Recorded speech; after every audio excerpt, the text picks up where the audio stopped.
Jadinya, mau arsitektur atau teknik sipil? Bingung pilih jurusan? Cari tahu di Pahamify. Mewabahnya COVID-19 di seluruh dunia telah menjadi perhatian kita semua di awal tahun 2020 ini. COVID-19 muncul pada November 2019 di Cina dan berkembang menjadi pandemi global di bulan Maret 2020.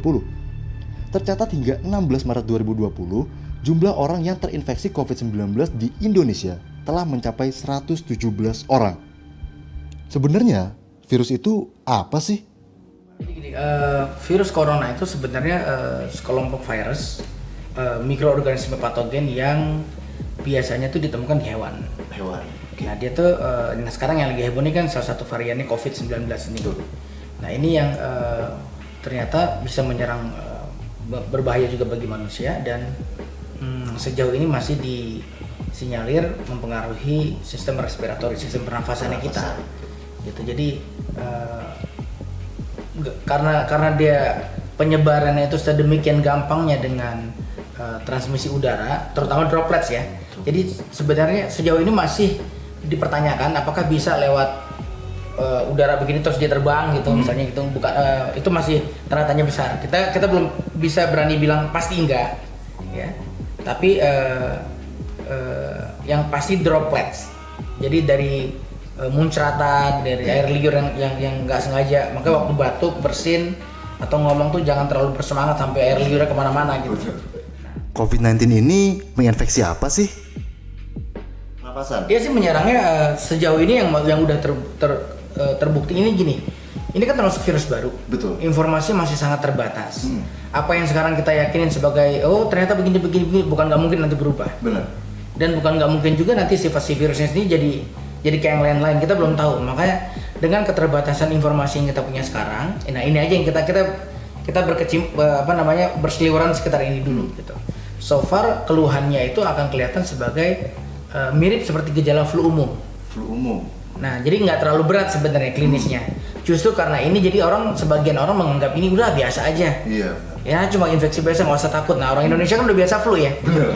Kita udah biasa flu cuma flu biasa, tetap ngantor, tetap aktivitas umum. Jadi tapi corona ini akan menjadi berbeda karena pada sebagian kasus 1 dari 5, kayak kalau laporan dari WHO sementara sekitar 1 dari 5 itu bisa berat case-nya.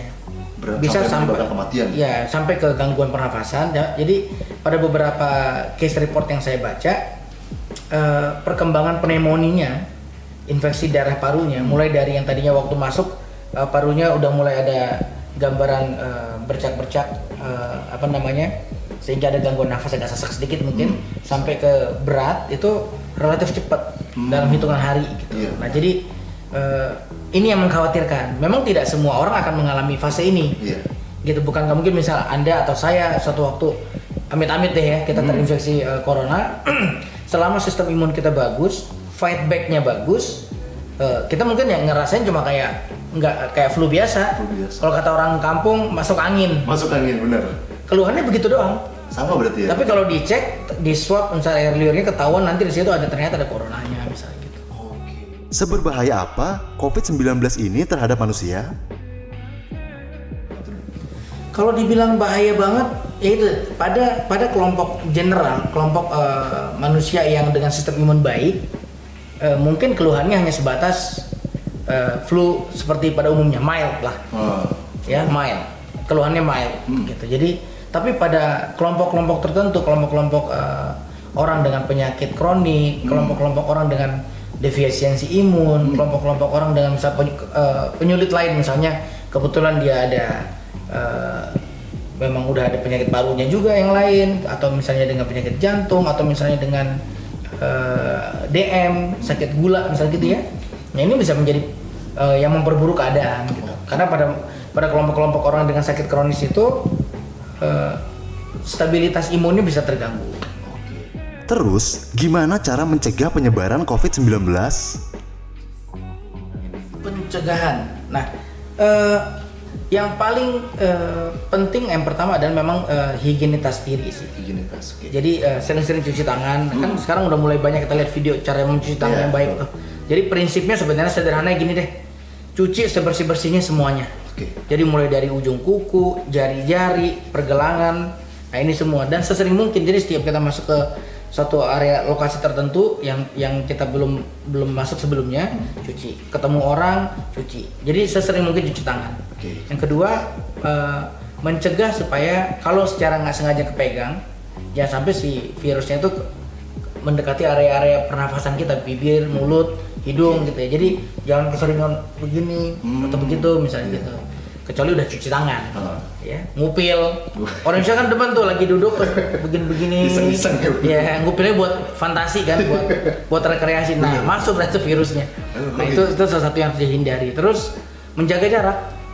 Menjaga jarak antara saya dengan Anda minimal 1 meter. 1 meter. Jadi ya agak jauh gitu ya. Nah, dengan harapan apa tujuannya supaya droplets itu nggak nyampe. Oke. Semuncrat-muncratnya cuma segini jatuh. Ya. Nah terus menghindari megang daerah-daerah yang nggak penting lah, misalnya orang kalau di tangga gitu atau di mall gitu kan suka megang nyender atau apa. Nah itu mungkin sebisa mungkin jangan dulu ya. Oke. Gitu, kecuali Anda bawa desinfektan buat ngelap semuanya dulu kan nggak mungkin. Gitu. Kemudian mungkin ke tempat-tempat umum yang publiknya banyak yang tadi agak susah kita untuk menjaga jarak dari orang. Sepanjang 1 meter kan agak sulit tuh. Ke pasar, ke mall, masuk lift. Benar. Udah gitu pengajian mungkin yang sifatnya masif ya. Bahkan di beberapa negara yang sadar betul penyebaran ini nggak mudah untuk di stop, sampai ke salat berjamaah pun disarankan masing-masing di rumah. Oke. Ya unless kita bisa nih salat jamaahnya mungkin antara satu saf ke saf yang lain Jauh-jauh. 1 meter 1 meter. Nah itu mungkin nggak apa-apa kali ya. Mungkin. Ya kan dengan pertimbangan itu tadi gitu. Tapi ya mungkin untuk beberapa hari ini kita meminimalisir kontak lah intinya. Oke. Bisa nggak virus hidup di luar tubuh manusia? Idealnya dia seharusnya hidup di makhluk hidup. Hidupnya di makhluk hidup. Ya dia tidak akan hidup bertahan lama di benda mati. Oke. Di tiang atau di mana gitu nggak. Tapi nah corona ini sejauh ini informasi yang kita dapat ya. Corona ini ternyata masih bisa bertahan di dunia luar. Itu dalam hitungan jam sampai beberapa hari. Nah masalahnya kan kita nggak bisa ngeliat tuh. Betul. Kalau kelihatan barangnya segede dogi gitu kan kelihatan wah itu ada virusnya. Benar. Nggak dipegang. Tapi ini kan nggak. Gitu. Ini nggak kelihatan, jadi kita nggak tahu. Oke. Apa hand sanitizer bisa membantu mencegah penyebaran COVID-19? Dibilang membantu banget, iya. Oke. Tapi dibilang apakah kita sangat bergantung dari itu, saya rasa tidak. Enggak ya. Mencuci tangan yang bersih dengan air mengalir pun udah harusnya dengan sabun gitu. Sabun. Itu cukup kok. Cukup ya. Cukup. Jadi nggak perlu harus dengan hand sanitizer. Gitu. Kan kadang-kadang orang mikirnya harus dengan hand sanitizer, enggak. Oke. Gitu, mencuci dengan sabun yang bersih ya. Terus cuma kan agak repot ya kalau pakai air itu kan repot. Iya, kalau hand sanitizer kan sebenarnya penyederhanaan dari itu kan. Kalau masker gimana? Cuman jangan sampai. Ya masker itu salah satu upaya untuk mencegah supaya dropletnya nggak kemana-mana gitu. Nah terutama ini juga konsepnya agak banyak yang berkesalahan menurut saya karena akhirnya semua orang pada pakai masker kan. Betul. Padahal seharusnya yang pakai masker itu yang sakit. Gitu. Iya, Malah seharusnya yang sakit nggak kemana-mana. Oh iya benar. Jadi udah dimaskerin, isolated seharusnya. Oke, berarti di rumah. Isolated dan masker buat yang sakit. Nah, cuma kan orang masyarakat itu kadang-kadang agak susah dikasih tahu ya. Benar. Gitu. Jadi akhirnya kita yang sehat pun untuk protektif pakai masker. Padahal sebenarnya kita nggak perlu. Oke, berarti yang sakit bagusnya di isolated di rumah atau di rumah sakit. Bukan bagus ya, seharusnya. Seharusnya. COVID-19 ada obatnya nggak sih? Belum ada. Belum ada bahkan. Obat antiviral itu untuk corona ini sampai sekarang belum ada. Belum ada. Jadi pengobatan yang kita kejar itu lebih ke pengobatan gini. Virus itu self-limited disease. Oke. Artinya dia akan mati dengan sendirinya. Dia ada umurnya virus itu. Dia akan mati dengan sendirinya. Jadi kita berharap dia mati duluan, jangan sampai hostnya yang mati. Iya. Gitu, misal saya yang terinfeksi, jangan sampai saya kalah duluan gitu. Jadi caranya gimana? Tingkatin daya imun kita. Imunnya. Makan yang benar. Oke. Ya ada beberapa set makanan yang memang di luar karbo, protein dan lain-lain itu yang udah biasa kita konsumsi. Ada beberapa kandungan tertentu yang sebaiknya kita konsumsi untuk meningkatkan daya tahan tubuh.